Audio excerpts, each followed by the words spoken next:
Saludo ya a Bernardo Sagastume, periodista y director adjunto de la Gaveta Económica. Bernardo, ¿qué tal? ¿Cómo estás?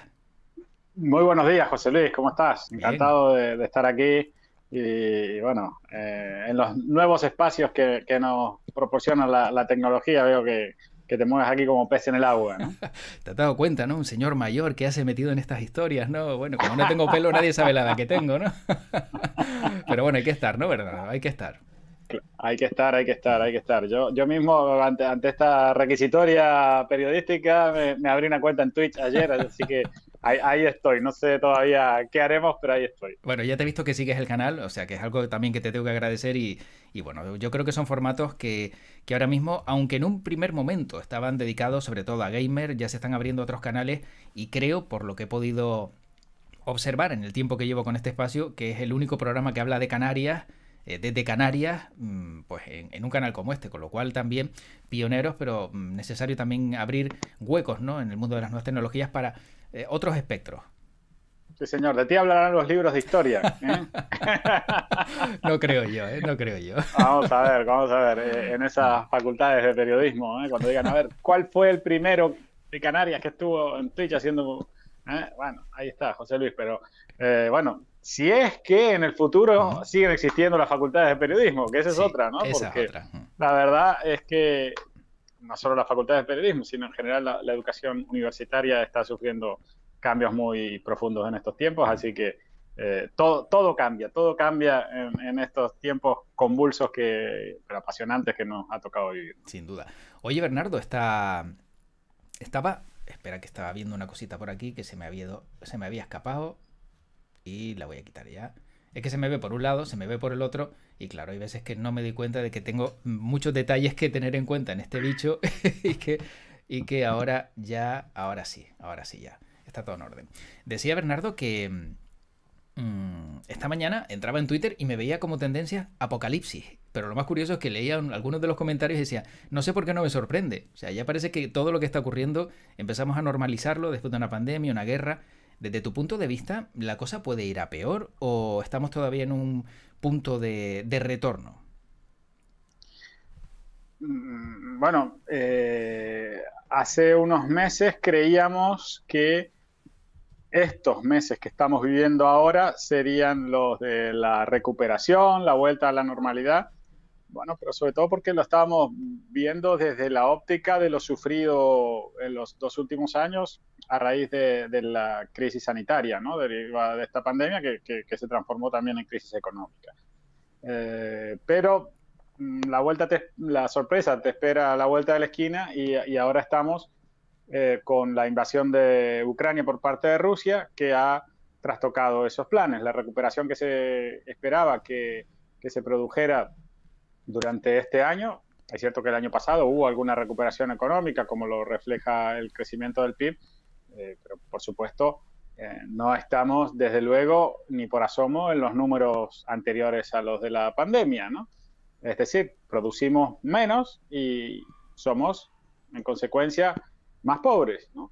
Pero claro, ahora ante la irrupción de esta guerra, de esta invasión por parte de Rusia a Ucrania, todo cambiará, ¿no? Y las que se prometían como perspectivas optimistas para este año 2022, pues no lo serán, ¿no? Y ya lo estamos viendo, lamentablemente, en algunas cosas como, por ejemplo, la crisis energética, que es, al fin y al cabo, a veces la madre de todas las crisis, porque a partir de ahí se derivan otras muchas más, ¿no? Eh, Además del efecto concreto que tiene en el suministro de energía a buena parte de Europa, incluso a países como España, que no son directamente dependientes del gas ruso. Después hay otro efecto que la economía también lo estudia y es cómo opera la psicología humana, cómo actuamos cada uno de nosotros a la hora de tomar nuestras decisiones. Y así como en aquellos primeros compases de la pandemia todos nos sorprendíamos de por qué escaseaba el papel higiénico, recordarás la cantidad Uf, bueno, de noticias y hasta de chistes y de memes que se hacía con la escasez del papel higiénico en aquellos momentos. Pues ahora hemos visto algunos síntomas parecidos con algunos suministros en los supermercados, por ejemplo, en artículos de primera necesidad y otros que no lo son tanto. Tenemos problemas posiblemente de suministro, de escasez, de problemas logísticos, una vez más, y también el problema de fondo más grave, que es el de la inflación, ¿no? Vamos a tener un contexto recesivo, de no tanto crecimiento como esperábamos, es decir, no sé si de crecimiento, esperemos que no, pero sí que no se mantendrá el ritmo de crecimiento del año pasado, y además con índice inflacionario alto, ¿no? Es decir, lo que se conoce como estanflación, ¿no? Aquello que apareció a principios de los años 70 con la crisis del petróleo. Ante eso, pues, bueno, uno dice, ¿qué podemos hacer? Bueno, uno recomendaría calma, ¿no? Pero cuando vas al supermercado y ves que empiezan a faltar algunas cosas. Ayer me mandaban, sin ir más lejos, una fotografía a un amigo que estaba con la mujer comprando en un supermercado muy conocido aquí en Canarias, y había algunos espacios vacíos, ¿no? En la oferta de productos frescos, sobre todo.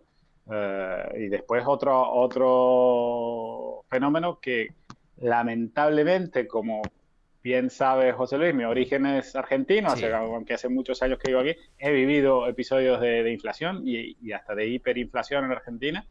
Y ayer también, otro caso concreto, lo digo porque supongo que quienes nos están viendo le puede pasar algo parecido, de comprar un determinado artículo y cuando llega a la caja le aplican un precio que no era el que estaba a la vista en el estante donde había cogido ese artículo, ¿no? Entonces, claro, el episodio de cómo se remarcan los precios y a veces con una velocidad mayor a la que lleva a poner el cartel correspondiente debajo de cada artículo. Por supuesto que ahí puede uno decir, hay picaresca, claro. Puede decir uno que eso va contra las normas de comercio, pero si no hubiera inflación, eso no pasaría muy probablemente. Bernardo, ¿y cuál es la solución? Porque ayer en el Congreso, en este caso, en el Parlamento de Canarias, se le preguntaba al presidente del Gobierno de Canarias si era el momento de bajar los impuestos o si cabía esa posibilidad. Y es algo que no baraja el Ejecutivo Regional. Así que, ¿de qué manera se puede ayudar al ciudadano a solventar este problema? Porque los salarios son los que son, suben los precios y si encima seguimos pagando los mismos impuestos, no sé si existe otra fórmula. Es curioso, ¿no? Porque dice que de ninguna manera y los argumentos para defender esa no bajada de impuestos siempre son los mismos. No, porque tenemos que mantener los servicios esenciales, ¿no? Los servicios básicos de sanidad, de educación, y siempre es la misma excusa. Ahora, los ciudadanos también tenemos nuestros gastos esenciales y sin embargo vemos como de nuestra parte nos apretamos el cinturón, gastamos menos de lo que gastamos antes porque ganamos menos. Hablo en términos generales, ¿no? Después los casos particulares de cada uno ya se verá. Pero en términos generales, los ciudadanos gastamos menos porque ganamos menos dinero. Y sin embargo, en estos últimos 2 años hemos visto cómo las administraciones públicas van aprobando sus presupuestos y siempre al alza. Siempre tienen presupuestos crecientes, mientras los nuestros son decrecientes. Y encima, claro, vemos que de algún lado sale ese dinero. Hay 2 fuentes posibles. Deuda, es decir, lo pagan nuestros hijos, o más impuestos. No hay otra, ¿no? No hay otra. O contraen deuda o aumentan los impuestos. Es decir, aquí hay una parte de la sociedad que da la impresión de que tiene cada vez más recursos porque sus presupuestos son crecientes y hay otra parte de la sociedad que son los que pagamos impuestos que cada vez tenemos menos, ¿no? La excusa siempre va a ser la misma, ¿no? Hay que mantener la sanidad, hay que mantener la educación. Miren, yo creo que ya no cuela, ¿no? Yo creo que ya no cuela y que lo que deberían ser es ejemplares y a la vista de que todo el mundo lo está pasando peor, ellos también reducir, que hay mucho por reducir en el sector público, y lo sabemos bien, reducir su gasto, porque si no, vamos a tener aquí una sociedad, en definitiva, de explotadores y explotados, que es a lo que vamos, ¿no? ¿Cómo te defiendes ante este marco inflacionario, decías? Bueno, fíjate con los consejos que se han dado sobre gasto energético en los últimos meses, cuando el precio de la luz batía récord tras récord, que después ni siquiera tampoco esos consejos servían del todo, ¿no? Porque te acuerdas aquello de programar la lavadora para que funcione en horario de, ¿no? de la sesión golfa, ¿no? A la 1 o 2 de la mañana, ¿no? Y a las 6 de la mañana también lavadora sonando cuando uno estaba durmiendo. O sea que menos mal que no vivimos en Suiza, ¿no? Porque en Suiza parece que eso está prohibidísimo. Pues mira. ¿No? Que no se puede poner la lavadora ni siquiera los domingos. Y bueno, ese tipo de consejos que bueno, tenían su razón de ser porque había horarios donde la energía eléctrica costaba menos que otros. Ahora ya tampoco tienen tanto sentido porque al fin y al cabo se ha uniformado bastante el precio de la luz según sus franjas horarias.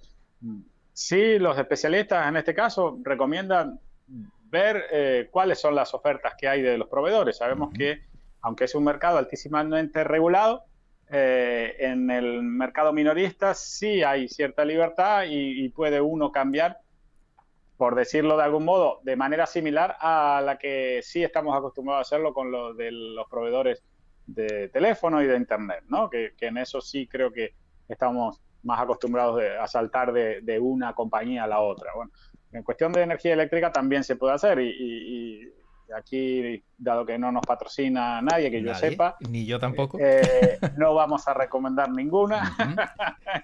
Si quieren que recomendemos, ya sabemos lo que hay que hacer. Exacto. Ya saben lo que hay que hacer, más bien. Y bueno, pero sí podemos decir que se deberían estudiar. Hay algunas incluso plataformas en internet que te ayudan a hacer esa comparación según la potencia contratada que tengas, el lugar de donde vivas, y de algún modo podrás ajustar ese gasto de la manera más conveniente. Entonces, Bernardo, si no se bajan los impuestos, no se regula el mercado, ¿qué le queda al ciudadano? ¿Esperar a que la guerra acabe cuanto antes, como era el deseo de algunos? ¿O, bueno, pues empezar a pasar un poco de hambre, viendo que faltan alimentos y que las compras se incrementan? Veía ayer, por ejemplo, me contaban que la cesta de la compra de una semana a otra, una persona le había subido 20 euros. Decían que compraba, le ha costado 120 exactamente lo mismo de la semana anterior. Claro. Sí. Bueno, además hay otra cosa, dado que el público que tenemos aquí es canario, cabe aclarar que en Canarias tenemos algo que encarece la cesta de la compra y que es un impuesto que se llama IEM, y que ese impuesto es una de las explicaciones por las que cada vez que se hace una comparación en todo el territorio español, te sale la cesta de la compra de Lanzarote o de La Palma o de Fuerteventura como la más alta de España, ¿no?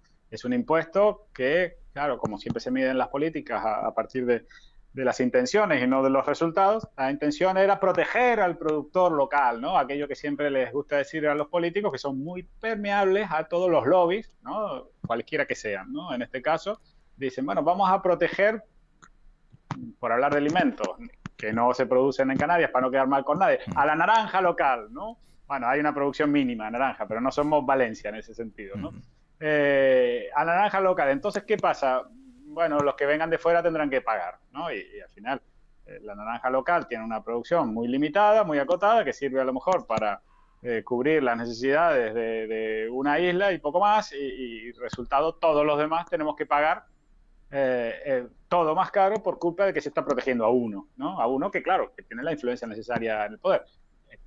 Recomiendo, y no es por aquí digitar tu escaleta, José Luis, que entrevistes uno de estos días al gran Chano Grisaleña, ex presidente de la Confederación de Empresarios y además que se dedica a la importación, Sebastián Grisaleña, que te puede explicar incluso con mayor detalle y muchos ejemplos cuál es el efecto nefasto que tiene en la cesta de la compra canaria, este impuesto silencioso, oculto, impuesto tabú, podríamos decir, que es el IEM, porque ese IEM repercute en nosotros como consumidores, pero no lo vemos en el ticket de compra como si vemos el IJIC, ¿no? Que es nuestro IVA, ¿no?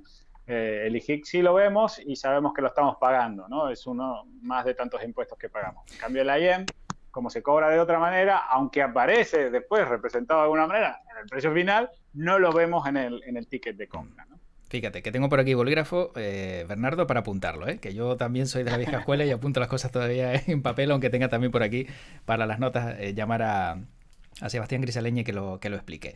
Por otro lado, y enseguida volveremos rápidamente también al conflicto. Ya no hablamos de la pandemia, Bernardo, ¿no? Hablamos en su día de la pandemia, luego del volcán, ahora hablamos de la guerra, pero hablamos mucho menos de la pandemia. Y desde tu punto de vista, ¿crees? Y esto es una reflexión que me hacían esta mañana. ¿Crees que podría ser un balón de oxígeno para el ciudadano que Pedro Sánchez decidiera quitar las mascarillas en interiores para que se reforzara un poco el sector comercial y para que también los que estamos padeciendo, ¿no? Toda esta historia de una tras otra tengamos algo de aire que nos llene los pulmones, aún a sabiendas de que esto puede ser perjudicial, y observar la incidencia del coronavirus?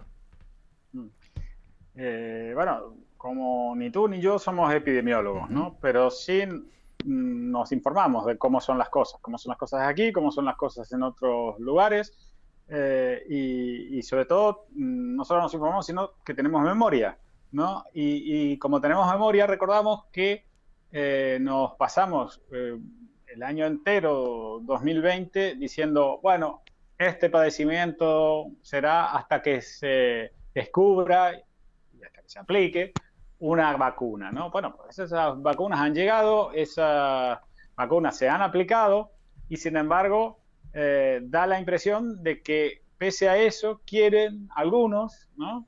Porque la tentación totalitaria es muy grande, la tentación de imponer cosas a los demás es muy grande cuando se está en el poder, quieren imponernos cosas aún en el caso de que no estén debidamente justificadas. Como ejemplo concreto, esto de las mascarillas en exteriores que se nos impuso un poco antes de Navidad y que no tenía ninguna justificación por parte de ningún especialista, ¿no? Y sin embargo lo hacen. En cuanto a las mascarillas en interiores, pues claro que daña muchísimo la convivencia, daña muchísimo la vida en sociedad, daña muchísimo el comercio, que es la vida de las personas. El comercio no es una cosa aparte, del comercio vivimos todos, mal, más o menos, y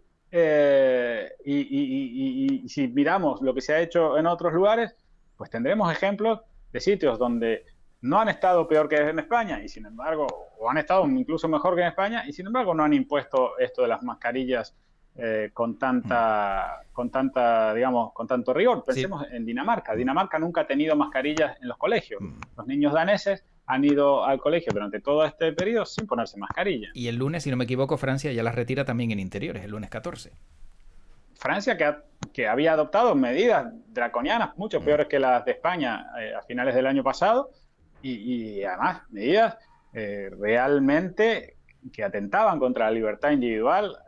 En ese momento al señor Macron, de verdad que se le fue la olla, ¿no? Se le fue la olla, porque incluso llegó a decir palabrotas para referirse a aquellos que parece que no querían someterse a los dictados. Allá sabemos que si en España somos amantes del Estado más de lo conveniente, en Francia lo son aún en mayor medida, ¿no? Y sin embargo, esas medidas tan terribles y tan rigurosas que había impuesto, ahora las levanta sin más, ¿no? Es cierto que el foco de atención ahora está puesto en Ucrania, y también es cierto que bueno, que dentro de poco se juega Roland Garros y Djokovic tiene que jugar, ¿no? Es el defensor del título. Que no le pase lo mismo que a los australianos, que al final hubo tanto hype, ¿no? Tanto interés previo por el torneo, pero una vez descalificado Djokovic, pues bueno, lo seguimos solo aquí porque resulta que lo ganó Nadal, ¿no? Y llegó a la final y la ganó. Pero en realidad el interés de que esté o no esté Djokovic no... es relevante, ¿no? No es lo mismo que juegue o que no juegue. Sin embargo, bueno, aquí seguimos con estas dudas y da la impresión de que hay una inercia de algunas partes, sobre todo de los gobernantes, de no querer pasar página del todo, ¿no?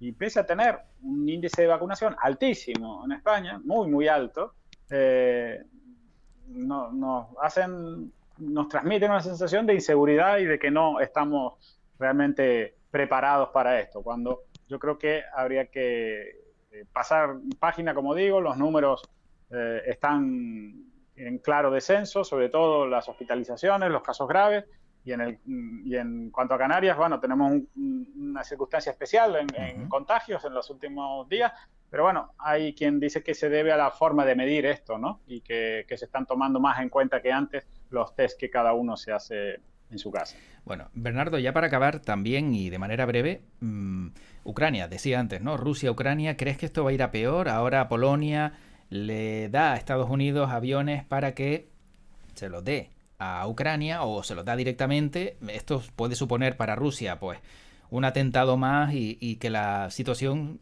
vaya peor. ¿Crees que esto al final va a acabar con todos o vamos a ver una tercera guerra mundial como tanto se está especulando por ahí? Bueno, Dios quiera que no, en eso Sí. creo que vamos a coincidir nosotros dos y buena parte de los que nos están oyendo. Las guerras son una cosa terrible, las guerras sacan lo peor del alma humana, las guerras destruyen el modo de vida de las personas, las guerras obligan a desplazarse, como estamos viendo, más de 2 millones de ucranianos se han ido del país, sobre todo mujeres y niños, pero las guerras, al margen de que podamos describirla de manera tan terrible como acabo de hacerlo, las guerras lamentablemente existen, ¿no? Y cuando suceden, hay dos actitudes. Una es rendirse y otra es combatir. No hay más, ¿no? Y Zelensky ha decidido resistir y no lo ha hecho porque él sea un superhombre ni nada parecido, sino porque ha sabido interpretar lo que los ucranianos desean, ¿no? Ha tomado una decisión y esa decisión es no rendirse, simplemente, ¿no? Claro. Entonces, alguien podrá decir, bueno, pero ante esta disparidad de fuerzas se provocará una carnicería. Bueno, pero no sería el primer ejemplo en la historia de que una resistencia finalmente se sale con la suya, ¿no? Mientras en los primeros días de esta guerra, que lleva casi 2 semanas, había muchas dudas en los líderes occidentales sobre cómo asistir a Ucrania, fue la firmeza de los ucranianos, representada en Zelensky, que les pintó la cara, ¿no? Y les obligó a retratarse de una manera mucho menos tibia y más activa a partir de dos cosas, ¿no? Dos decisiones básicas. Una es las medidas económicas muy fuertes en contra de Rusia, que también perjudican a Occidente, pero claro, pero mucho más perjudican a Rusia, y de eso se trata, ¿no? Y por supuesto, la asistencia militar, bueno, derivada, ¿no? A través de dar armas, pero no tropas y no intervenir, por ahora al menos, en un país que no forma parte de la OTAN, ¿no?